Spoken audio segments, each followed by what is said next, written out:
지난 한 주간 어떻게 살았든지 간에 오늘 이렇게 주일은 정말 기쁜 날입니다. 혹시 여러분 인생 가운데 기쁨이 없다 이런 생각을 하는 분도 혹 계실는지 모르지만 정말 예수 믿는 거 믿은 거 그 자체, 예수 믿은 거 그거 하나, 그거 하나라도 우리는 기뻐할 수 있습니다. 이것이 하나님께서 우리에게 주시는 은혜고 능력입니다. 이게 그냥 하는 말이지만, 말로 하는 거지만 이것이 내 것으로 될 때 그것이 그냥 능력이 되는 줄로 믿습니다. 여러분 삶에 어둠의 그림자가 있다 하더라도 다 물리치십시오. 예수의 이름으로 물리치십시오. 그럼 내 마음이 평안해지고 이게 진짜란 말이에요. 이게 여러분이 체험될 수 있기를 다시 한번 기도합니다. 하나님은 어제나 오늘이나 변치 않으십니다. 변치 않으시고 동일하십니다.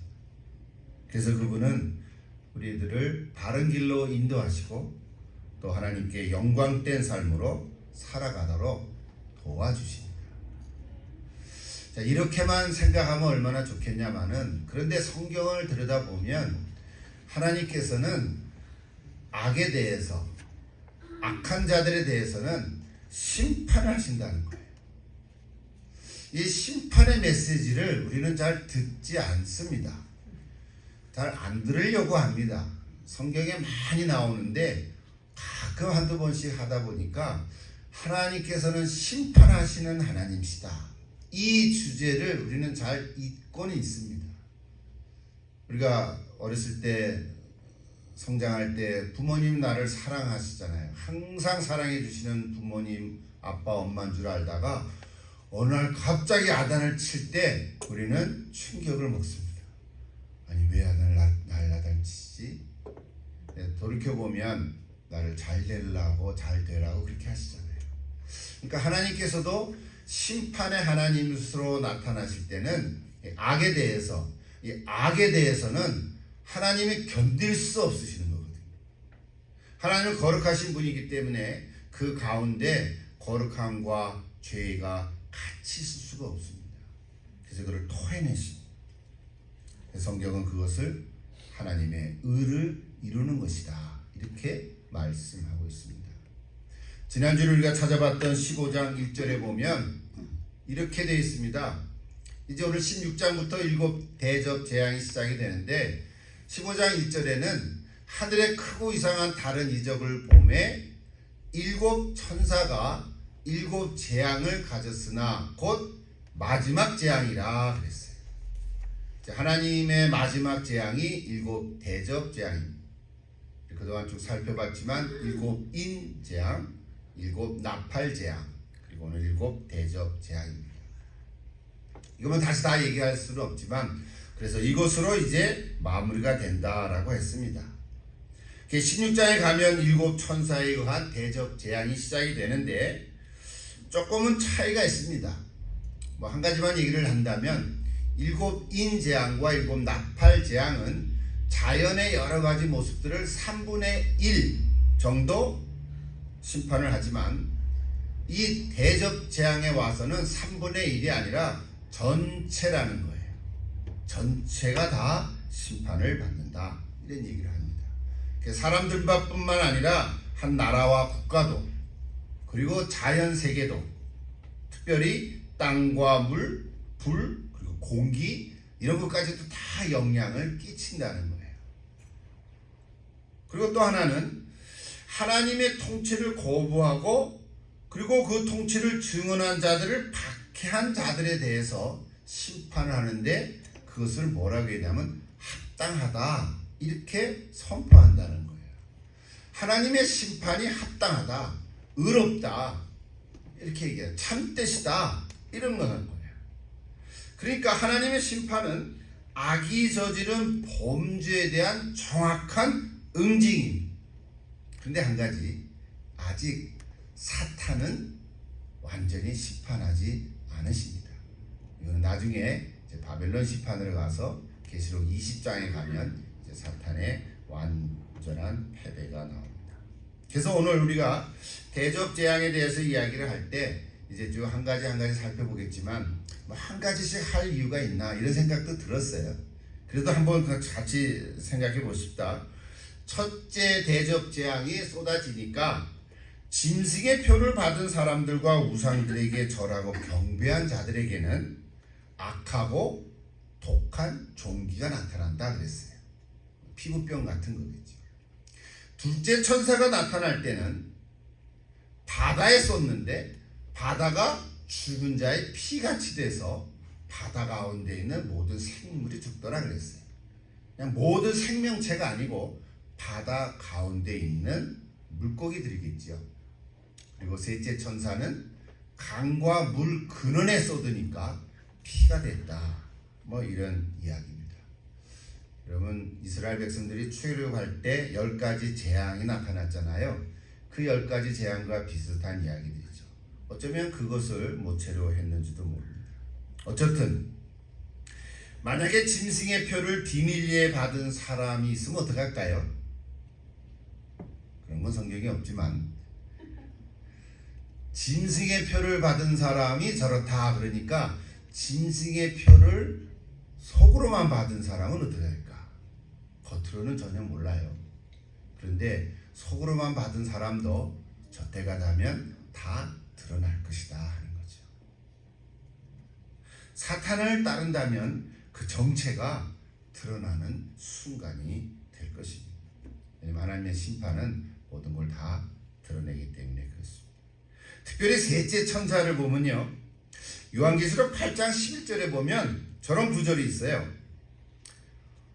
그게 나팔 재앙 속의 세 번째 천사인데 11절에 보시면 이 별 이름은 쓴 쑥이라 물의 3분의 1이 쓴 쑥이 되면 그 물이 쓴 물이 되므로 많은 사람이 죽더라 그랬어요. 그러니까 여기 오늘 대접재앙의 세 번째는 물의 근원이 피가 되니까 쉽게 말하면 먹을 수가 없다는 거죠. 그러니까 식수로 사용할 수가 없다. 그런 얘기입니다. 마실 물을 찾을 수가 없으니까 이제 사람들이 이제 죽는 거죠. 나라도 무너질 수밖에 없는 거예요.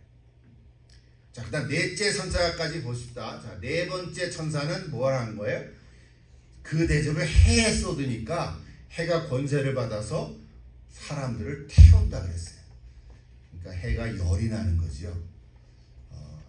요즘도 가끔은 자연재해 가운데 그런 것이 있기도 하죠. 이건 해가 어두워졌다. 조금은 다르죠. 그러나 그들에게는 아직 회개할 기회가 있는 거예요. 그럼에도 불구하고 회개하지 않는다는 거죠. 이것이 이제 네 번째 대접에 대한 이야기. 하나님의 마지막 심판은 바벨론의 심판인데 이제 다음에 17장에 나오고 완전한 사탄의 멸망은 패망은 20장에 나옵니다. 그러나 사탄 자체는 죽어가는 건 아니에요. 이게 무적행에 가두는 거죠. 그러니까 넷째 대접의 재앙은 완전한 마지막 심판이 아니라 마지막 심판의 맛만 보여주는 거예요. 그들에게는 아직 회개의 기회가 있다라는 거죠. 그들은 하나님의 이름을 여전히 모독하고 그 다음에 영광을 돌리지 않는다 그랬습니다. 13장에서는 짐승이 하나님을 모독했지만 오늘 16장에서는 짐승 숭배자들이 하나님을 모독하고 있습니다. 그냥 말씀만 하니까 재미없죠. 좀 드라이한데 여러분 생각해 보십시오. 사람은 누구든지 자기가 섬기는 것이 무엇이든지 그것에 절하게 되어 있어요.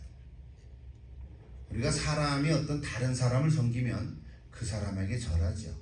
그 사람한테 꼼짝을 못하죠. 근데 그 대상이 어떤 물질이라면 그 물질에 절하는 거죠. 또는 사람이 만들어 놓은 어떤 우상이라면 그거에 가서도 절을 하는 거죠. 그러니까 이게 마음인 거예요. 우리가 누구를 섬기느냐에 따라서 그 사람의 신이 그것이 되는 거죠. 그래서 우리에게 질문을 먼저 던집니다. 오늘날 어떤 사람이 너는 누구를 섬기고 있느냐? 이런 질문을 받을 때 그 한마디의 답을 통해서 그 사람의 영적인 상태를 분별할 수 있습니다. 당신 누구를 섬기고 있습니까? 아니 혹시 무엇을 섬기고 있습니까? 이렇게 질문에 대한 답을 여러분 한번 들어보십시오.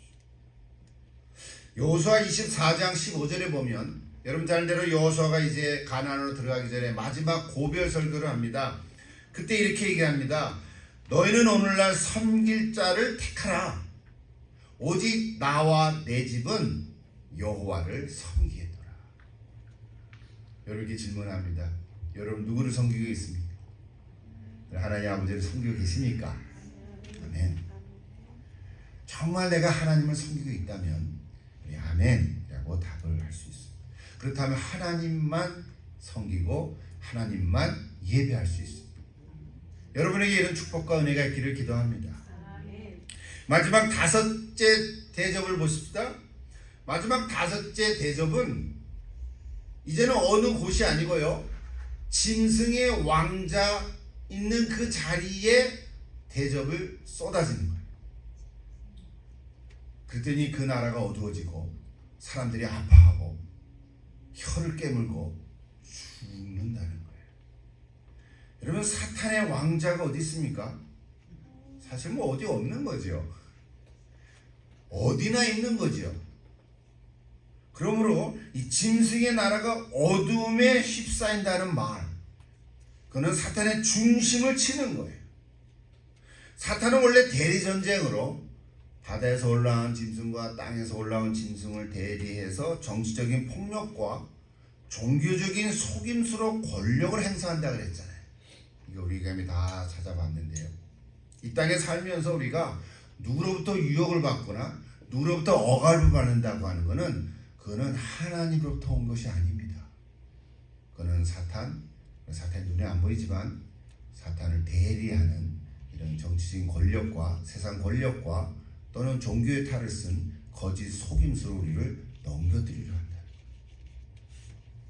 오늘 우리는 그러므로 이 다섯째 대접을 통해서 이 짐승의 왕자의 쏟아짐으로 어둠의 그림자가 생기고 그것으로 사람들이 아파하고, 여기 11절에 보면 종기로 말미암아 아파하고 종기가 생기면 어떻게 돼요? 하나님께 나와서 기도해야 되잖아요. 낫게 해달라고 의사를 찾아가거나 낫게 해달라고 간구해야 되는데 뭐라 그래요? 그들은 하나님을 비방하는 거예요. 그리고 그들의 행위를 회개하지 않는 거예요. 아니, 왜 하나님을 비방하고 하나님을 모독합니까? 하나님이 뭐 잘못하셨다고? 그러니까 지금 첫째부터 다섯째까지 그냥 쭉 한번 다시 살펴본 건데요. 그때 당시 짐승을 섬기거나 짐승의 표를 받은 사람들에게 이 대접 재앙이 쭉쭉 내려오는데 이러는 거예요. 자, 이게 성경 자체의 말씀을 다시 한번 한 거니까 이해 다 할 수 있을 겁니다. 뭐 모르는 단어들은 없죠. 그래서 저걸 이제 쓰면서 엉뚱한 생각을 하나 했어요.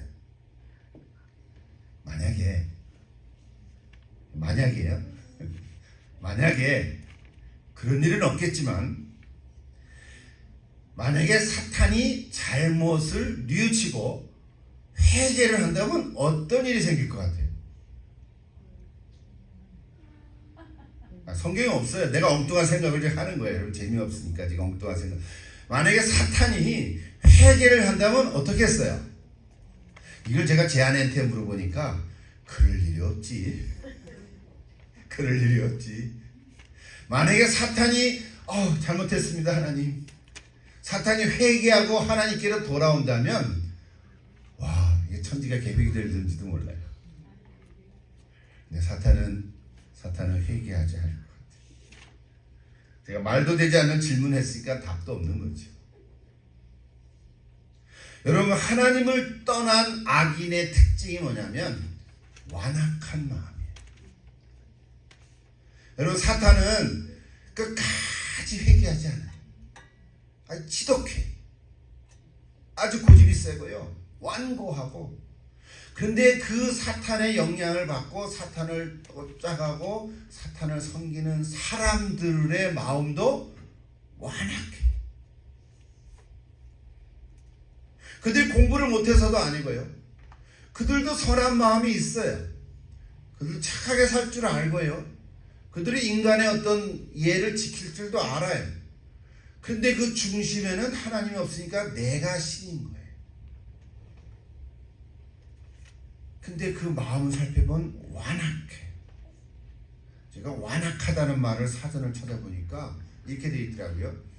자신이 지은 죄와 악을 절대로 인정하지 않고 완고하게 고집스러울 정도로 버리는 것, 이렇게 되어 있더라고요. 완악한 마음, 구제불능이죠. 영어식으로 하면 뭐야?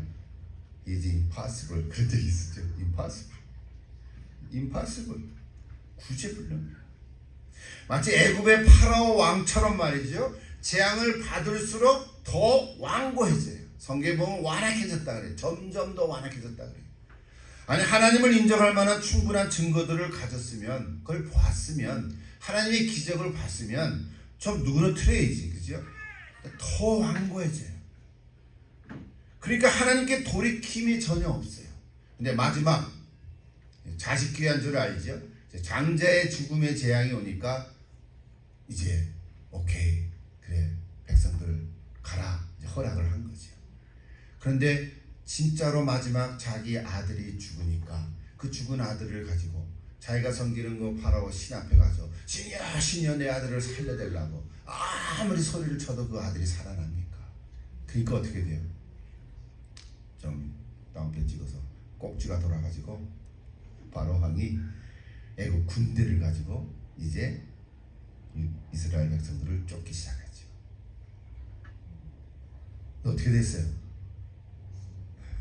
쫓기 시작해서 이스라엘 백성들은 큰일 났다. 앞에는 홍해가 가로막고 있고 뒤에는 애국 군대가 쫓아오니까, 그럴 때 하나님께서 모세를 통해서 지팡이를 들어서 홍해를 가리게 하지 않았어요? 길을 열어냈잖아요.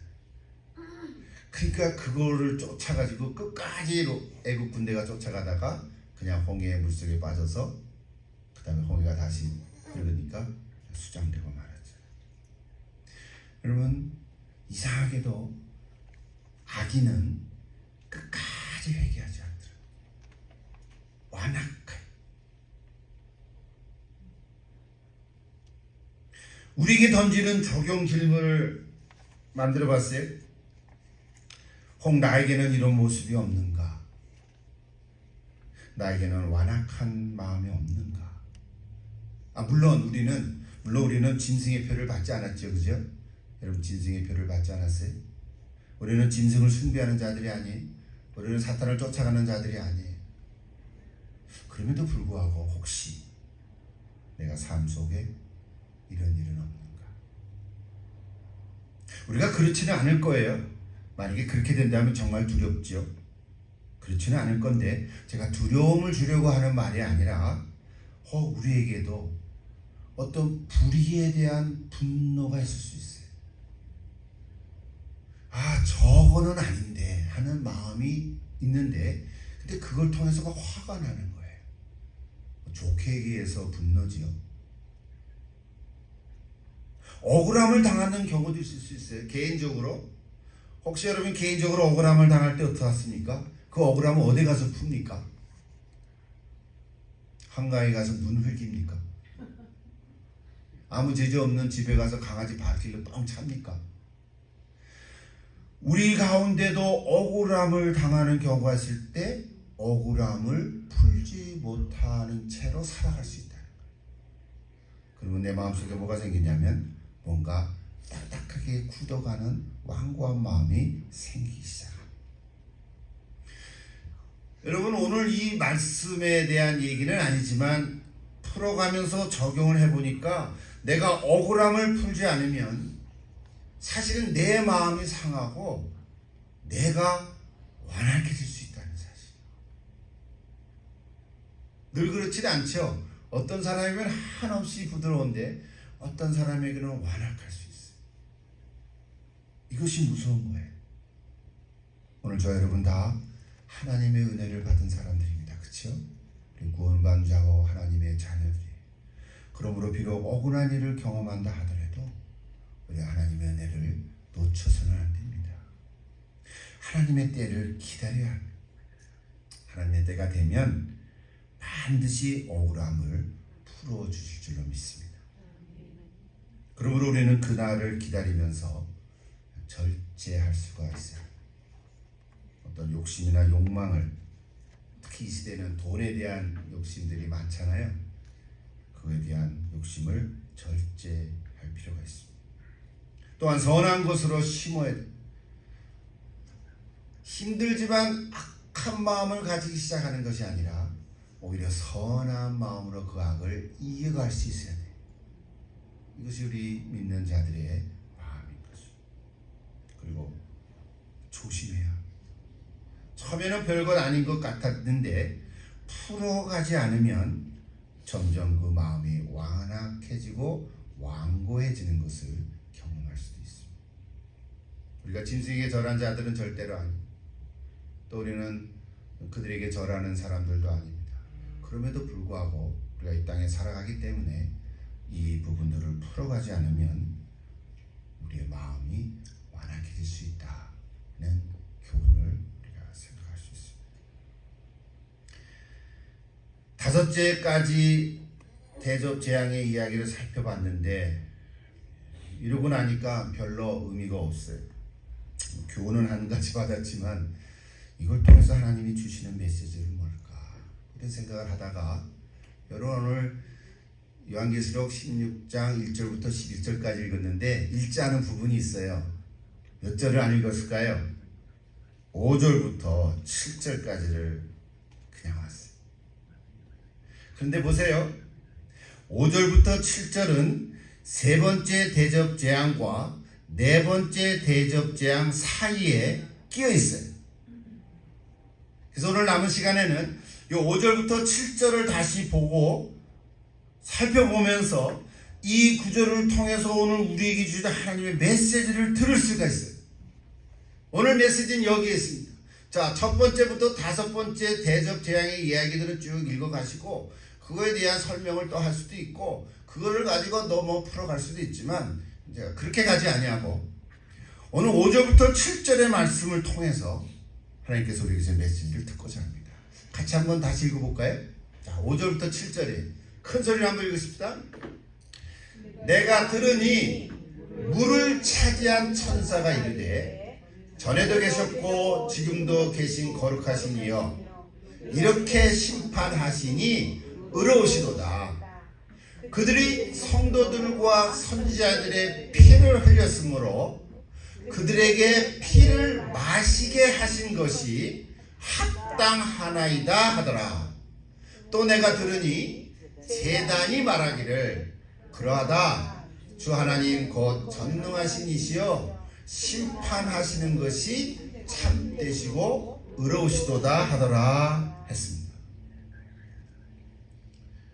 그러면 저거 그냥 아멘 하고 그냥 지나갈 수 있어요. 근데 저거를 몇 번 읽으면서 한번 생각해 보십시오. 오늘 요한계시록 16장 7 대접 재앙이 시작이 돼서 1절부터 쭉 읽어 내려갔는데 오늘 다섯 번째까지 읽었잖아요. 이제 12절부터 여섯 번째, 일곱 번째 대접 재앙이 나오죠. 다음 주에 하겠지만 대접 재앙만 쭉 읽어가면 좀 두렵기도 하고요. 그 다음에 메시지가 어디로 흘러가야 되냐면 실제로 그런 케이스가 있나 이 자연재해들을 찾아봐야 돼요. 제가 자연재해도 전에는 몇 번 찾아봤거든요. 얼마나 많은지 몰라요. 저 중국에서부터 시작해가지고 홍수가 나고 가뭄이 일어나고 이상한 것들이 있고 하늘에서 물고기가 떨어지기도 하고 별 희한한 자연재해들이 많아요. 그런 얘기를 막 주워다가 다 한다고 해서 그러면 종말에 대한 메시지가 됩니다. 그래봐야 예수님 곧 오십니다. 그걸로 결론 맺을 거예요. 그래서 어떻게 할 건데요? 그냥 나 오늘 하루 예수 믿고 하루하루 주 안에서 살면 되지. 이게 답이란 말이에요. 근데 놀랍게도 오늘 16장에 세 번째 대접과 네 번째 대접 사이에 5절부터 7절까지 저 성경 구절이 껴 있어요. 저게 뭘까? 만약에 저 부분이 없었다면 그냥 흘러가고 말았을 거예요. 심지어는 왜곡되고 삐뚤어진 종말론을 주장하는 자들은 충분히 그쪽으로 해석하고 이야기할 수 있어요. 그러나 오늘 저 말씀들을 통해서 우리에게 주신 하나님의 메시지를 들을 수 있기를 기도합니다. 한 세 가지 얘기할게요. 첫째는 저 대접 재앙도 하나님께서 하신다는 사실이에요. 마귀가 하는 게 아니에요. 사탄이 하는 게 아니에요. 대접 재앙도 하나님이 하시는 거예요. 다시 말하면 심판은 하나님이 주체예요. 심판하시는 하나님인 거예요. 심판하시는 하나님의 메시지를 우리가 들을 귀가 있어야 돼요. 심판하시는 하나님.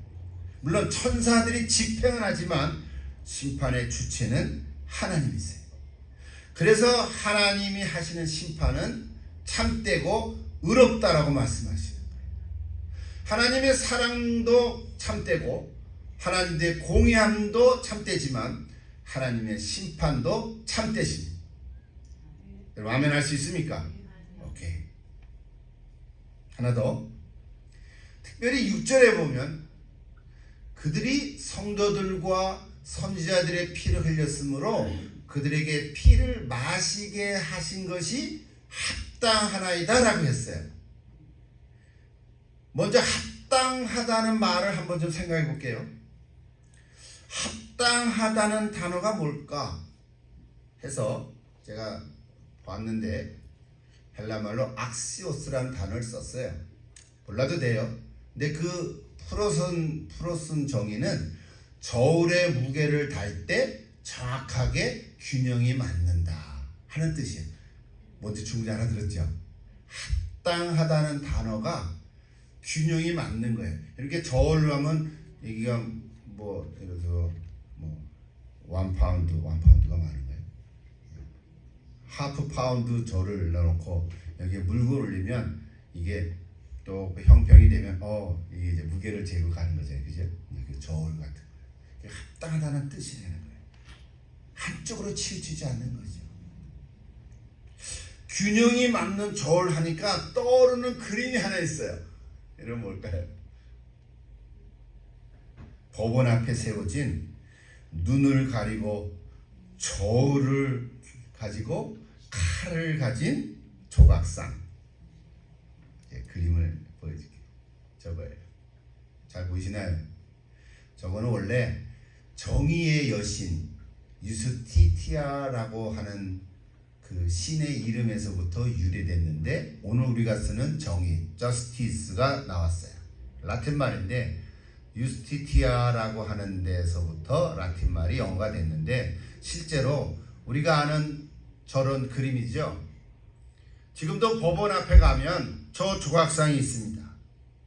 저울은 공정한 법 집행을 의미하고 칼은 강력한 법의 권위를 의미하고 그런데 눈을 가렸는데 눈 가리개는 사사로운 편견이 없이 공정하게 판단하겠다라고 하는 의지를 상징합니다.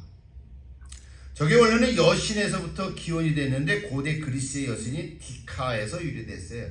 디카의 여신이라 그랬죠. 왼쪽 그림이 디카의 여신인데 로마 시대를 거쳐가면서 유스티티아로 발전이 됐습니다. 그래서 지금도 거의 모든 나라의 법원 앞에는 저 여신상이 세워져 있습니다. 한국의 대법원에도 세워진 여신상이 있는데요. 그런데 이상하게 한국의 여신상은요, 눈을 가리지 않고 눈을 떠 있는 여신상이 세워져 있다는 거예요. 저도 이번에 알았어요. 잘 몰랐는데. 근데 더 자세히 찾아보니까 어떤 상은 눈을 가리고 어떤 상은 눈을 떼고 두 가지가 다 있는 거예요. 그래서 논란이 있어요. 그리고 한국의 여신상은 제가 띄우진 않는데 한국의 전통 의복을 또 맞춰 입는 그런 여신상도 있어요. 자, 다른 것은 다 이해할 수 있어도 왜 눈을 뜨고 있을까? 원래는 눈을 가려야 누가 내 앞에 있는 피고가 와서 죄인으로 하는지 공정하게 재판을 해야 되는데 눈을 뜨고 있으면 다 알 거 아니에요. 그래서 편견 있게 판결할 수밖에 없다. 그런 얘기를 얘기하는 거예요. 그러니까 고대 여신상들은요, 최초의 여신상이 디케처럼 눈을 가리지 않았다 그래요. 눈을 가리지 않아도 그때 당시는 공정하게 심판할 수 있다고 믿었다는 거예요. 왜? 그들은 신이니까. 신이라고 생각하니까. 근데 근대 이후에 인간의 이성이 발달하면서 눈을 가린 정의의 여신상이 등장하기 시작했다는 거예요. 원래는 눈을 떠 있는데 근대 이후부터 눈을 가렸다는 거예요. 그래서 우리가 많이 보는 그 법원 안에 있는 저 여신상은 눈을 가리고 있었어요. 왜 그럴까? 오늘날 판결을 하는 판사들은 신이 아니기 때문에 그렇다는 거예요. 그래서 선입견이나 판결에서 완전히 자유할 수가 없다. 그래서 눈을 가렸다는 거예요. 근데 어떤 데서는 난 눈 가리기를 또 뗐다고도 해요. 좀 여신상이기 때문에 좀 길어졌지만 다시 본문으로 돌아가가지고 악시오스, 합당하다는 그 단어는 사실은 하나님에게 붙여진 이름이에요. 하나님의 심판은 합당하다. 확실합니까? 예. 하나님의 심판은 무엇보다 의롭습니다. 억울한 재판이 생기지 않다는 거예요. 인간의 재판 중에 억울한 판결이 종종 일어나긴 하지만 하나님의 심판은 의롭고 합당하다는 거예요. 또 하나 살펴볼 것은 5절에서 7절 사이에 6절을 가보세요. 그들이 성도들과 선지자들의 피를 흘렸으므로 그들에게 피를 마시게 하신 것이 합당하다 그런 거거든요. 자, 그들은 짐승을 쫓아간 자들이고 하나님 지금 대접재앙으로 지금 다 심판을 하는 대상들이잖아요. 근데 그들에게 심판하는 내용이 뭐냐면 피를 마시게 했다는 거예요. 저것도 읽어보면서 저게 뭐지? 성도들과 선지자들의 피를 흘렸다는 것은 뭐예요? 악인들이, 그때 당시 1세기의 악인들이 성도들을 죽였다는 거잖아요. 순교했다는 거예요.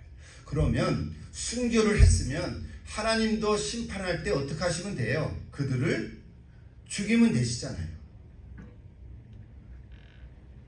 그들의 피를 흘리게 하면 되잖아요. 피를 흘렸으니까. 피를 흘리게 하면 되는데 저 6절에 피를 마시게 했다는 거예요. 잘못 번역이 됐나 하고 다 찾아봤어요. 근데 잘못된 게 아니에요. Drink the blood 이렇게 썼어요. 저게 뭐지? 그때부터 이제 제가 힘들어졌어요. 찾아보니까 뭐 안 나와 책에. 나 혼자 질문을 던졌나 봐. 왜 피를 마시게 했을까? 그냥 우리 성도들을 죽였으니까 이 죽인 이 못된 놈들 너희들도 하나님이 죽일 거야. 죽여버려. 그러면 되는 건데 그렇게 하지 아니하시고 피를 마시게 했다? 그것이 합당한 심판이다. 도대체 이게 뭐지? 무슨 의미일까? 여러분 한번 생각해보세요. 피를 마시게 한다는 게 무슨 의미일 것 같아요? 지난 주일에 우리가 계시록 15장 살펴봤는데 3절에서 뭘 봤냐면 짐승을 이긴 신실한 사람들이 바닷가에 서서 부른 노래를 뭐라고 했어요? 모세의 노래 곧 어린 양의 노래 이렇게 얘기했죠. 모세의 노래 곧 어린 양의 노래. 그건 좀 어려운 말이지만 그래서 어린 양의 역설에 대해서 제가 말씀을 드렸어요. 죽음으로써 생명을 주고, 그렇죠, 죽음으로써 생명을 주고 죽은 자가 살아있는 자를 살려준다 그랬어요. 다시 말하면 예수님이 십자가에서 돌아가셨는데 돌아가신 그 십자가에서 죽음이 오히려 우리를 구원케 하셨다 그랬어요. 우리는 다 아멘 했잖아요. 그게 복음의 핵심인데. 그래서 그걸 어린 양의 역설이라고 해서 제가 쭉 말씀을 드렸는데요. 오늘도 그 역설이 여기서 나타나고 있어요. 원래는 여러분 모세 율법에 보면 누가 누구를 해하면 그대로 하라고 돼 있어요. 한 대를 때리면 너도 한 대를 때려라. 율법이 그렇게 돼 있습니다. 우리는 한 대 때리면 용서해 맞고 때리지 마. 아, 속상하지. 그래도 속으로 참아. 우리는 그렇게 얘기하잖아요. 아니, 구약의 율법은 그렇게 안 돼 있어요. 가봐요. 출애굽기 다 얘기 못하는데 21장 18절 25절에 폭행에 대한 율법이 나오는데 24절만 알아. 여러분 잘 알죠? 눈은 눈으로, 이는 이로, 손은 손으로, 발은 발로. 심지어는 누가 뜨거운 물로서 댔잖아. 그럼 너도 그 자리에 대게 해라. 이제 그렇게까지 나와요. 누가 나한테 눈을 때렸어요. 그럼 나도 똑같이 왼쪽 눈 맞았어. 그럼 너도 왼쪽 눈 맞아. 이래야 되거든요. 근데 우리는 어때요? 왼쪽 눈만 때리니까 속이 안 풀려. 오른쪽 눈도 맞아. 이래야 좀 속이 후련해. 인간이 약해서 그래. 출애굽기에 나온 저 율법을 우리는 상해 보복법 이렇게 말하는데 일반적으로는 탄료 법칙이라고 얘기하죠. 여러분 잘 아는 대로 갚은 데 아니 뭐죠? 받은 대로 갚아라. 내가 갚아라 이런 얘기예요. 근데 사실은요.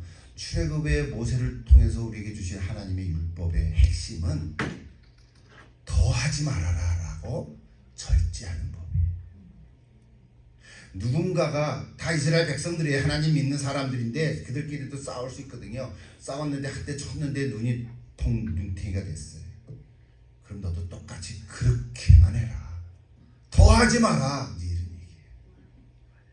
한 대 때려서 너도 한 대만 때리지 2대 때리지 마라.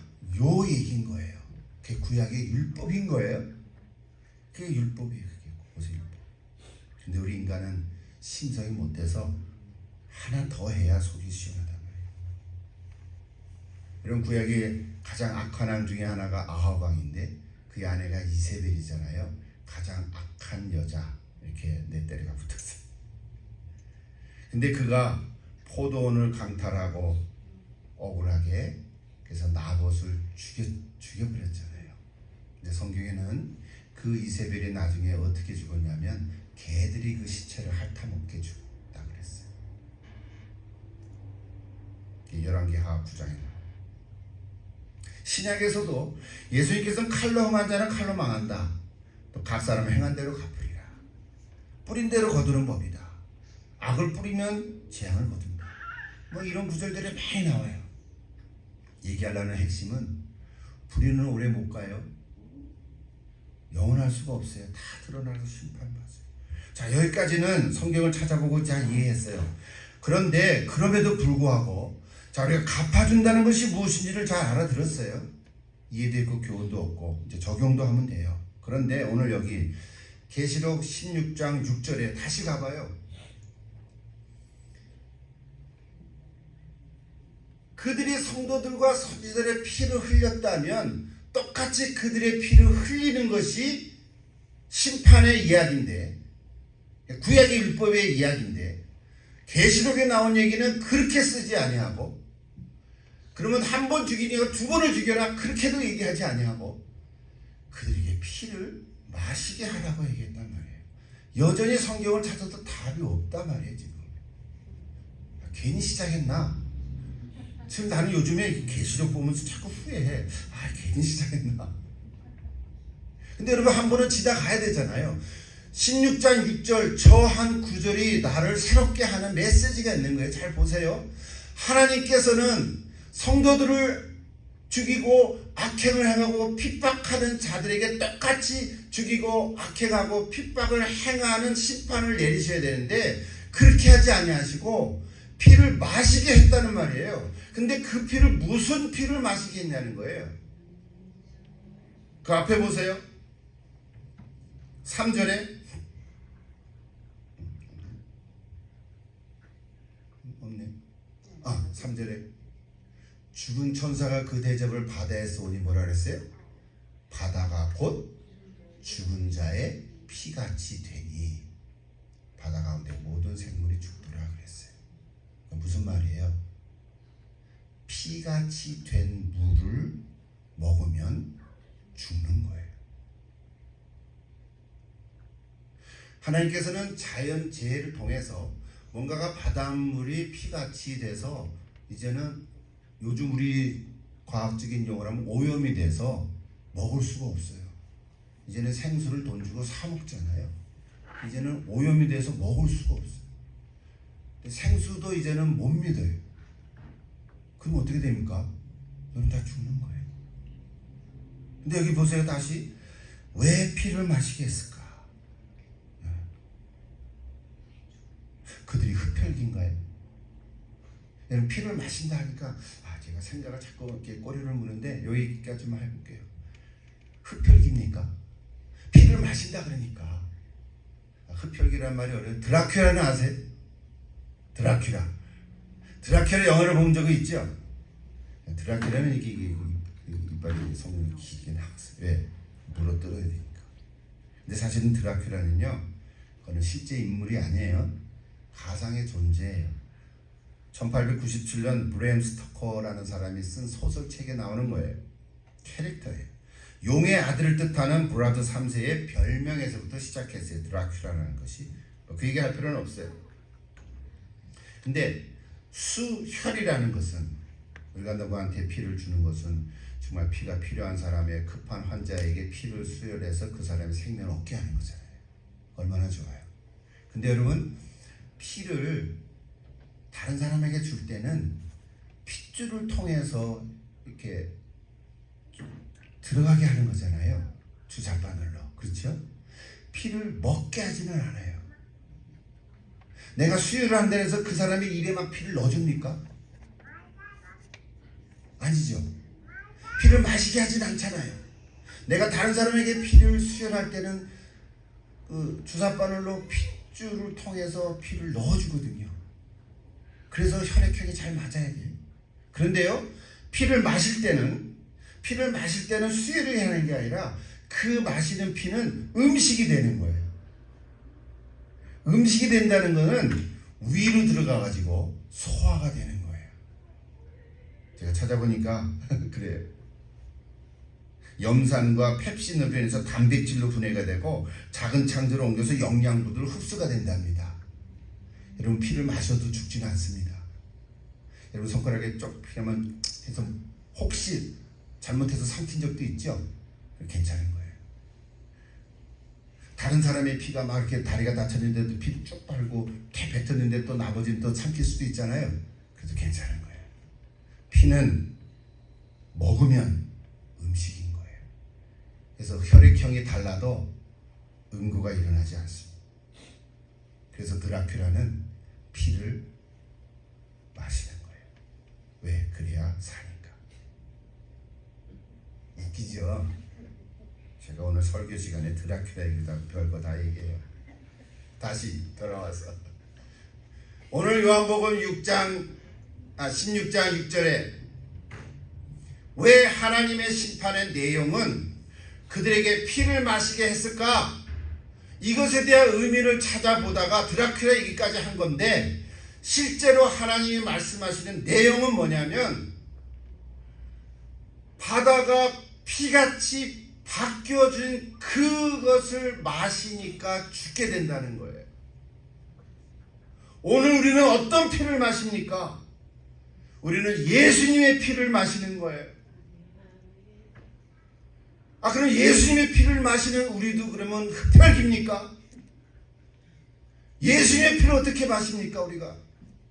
그 의미가 뭐냐는 거예요. 예수님의 피는 십자가에서 나를 위해서 돌아가신 그 피를 얘기하는 거잖아요. 근데 그 피가 내 죄를 깨끗하게 해주는 능력이 있다는 거예요. 이거를 믿는 거예요. 그래서 예수님의 피를 마셔야 우리는 살아납니다. 실제로 피를 좀 마실까요? 우리가 2달에 한 번씩 성찬하잖아요. 성찬할 때 우리는 뭘 마십니까? 포도즙을 마시죠. 떡과 잔을 나누죠. 성찬의 중요한 메시지인데, 떡은 우리를 살리게 하고 생명의 떡이고, 잔은 언약의 피라고 그랬어요. 6월절 만찬 때 예수님이 십자가를 지시기 전날 제자들과 식사를 하면서 빵과 포도주를 나누면서 이것은 나의 살이고 나의 피다. 이것을 먹고 마시는 자에게는 나의 생명이 있느니라 말씀했습니다. 그 의미예요. 성경 같이 한번 읽어서 6장 53절 같이 읽을까요? 요한복음 6장 53절 여러분 화면을 보세요. 내가 진실로 진실로 너에게 이르노니 인자의 살을 먹지 아니하고 인자의 피를 마시지 아니하면 너희 속에 생명이 없느니라. 아멘. 오늘 우리는 예수님의 피를 마시는 사람들. 그런데 짐승의 표를 갖고 짐승에게 절하고 그를 섬기는 사람들은 피로 변한 바다의 물을, 그 피를 마시기 때문에 죽는 것입니다. 하나님의 칼을 가지고 그들을 죽이지 않아도 그 피를 마시게 하는 심판을 하시는 것이 합당하다고 오늘 16장 6절에서 말씀하고 있습니다. 이제 해결이 됐습니까? 예수님의 피에는 생명이 있습니다. 그 피를 마실 때 우리는 더러운 죄가 깨끗이 씻김을 받습니다. 죄를 씻기는 방법은 오직 예수님의 피밖에 없습니다. 이것이 사죄의 복음의 원리. 예수님의 피는 참된 음료라고 했습니다. 참된 음료. 하나님의 생명을 얻고 영생을 누리게 됩니다. 그러나 둘째 천사가 대접을 바다에 쏟으니까 바다가 죽은 자의 피같이 돼서 그 피를 마시게 한다는 자체가 심판인 거예요. 죽음에 이르게 한다. 죽음에 이르게 하는 피.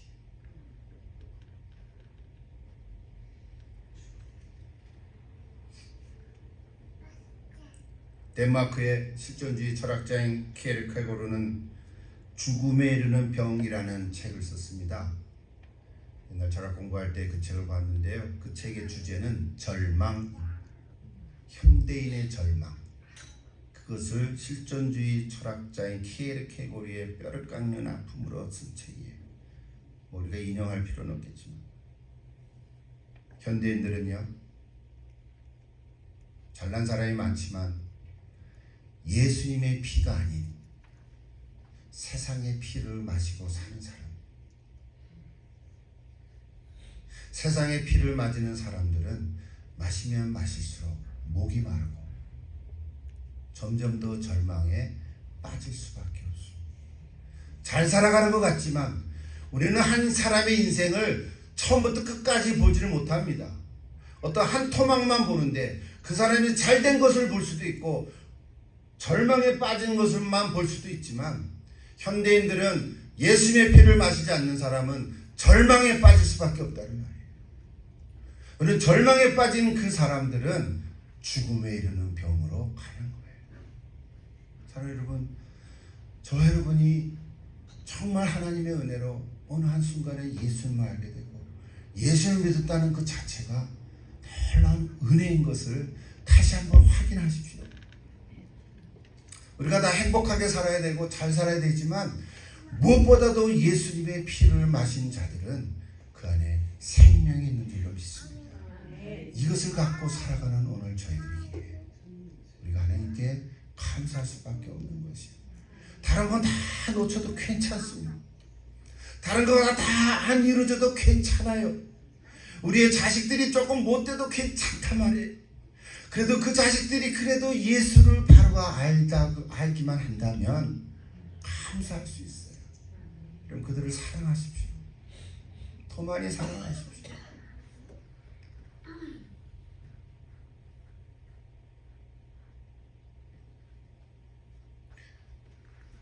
맞춰도 되겠죠? 7절이 남았는데 재미없어. 간단히 한 단어만. 7절은 뭐라고 말했어요?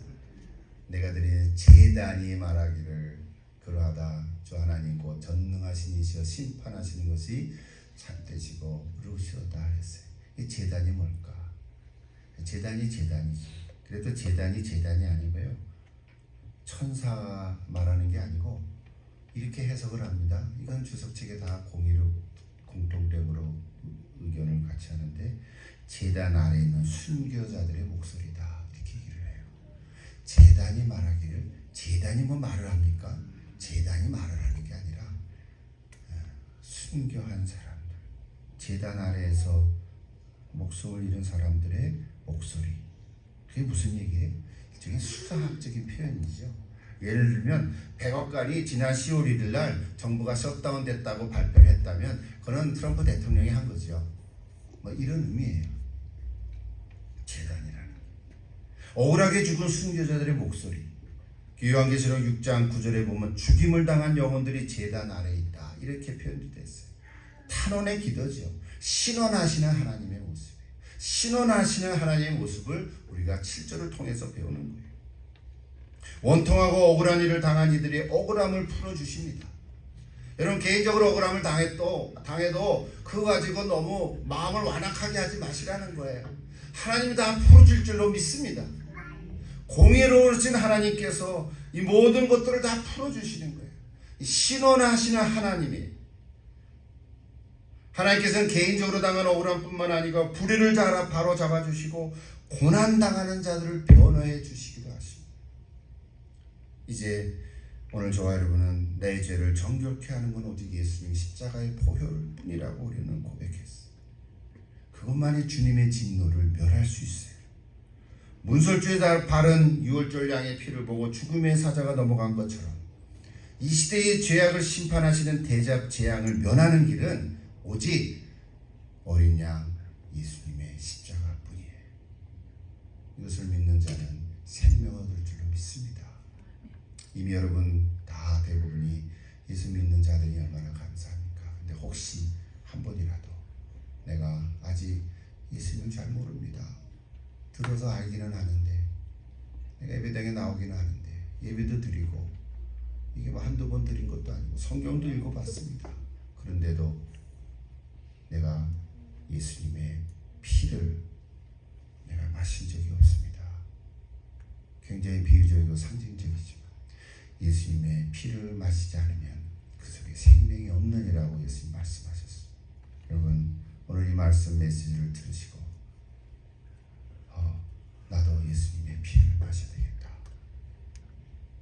고백하시고 성령의 역사하심으로 이 체험이 있기를 기도합니다. 축복합니다.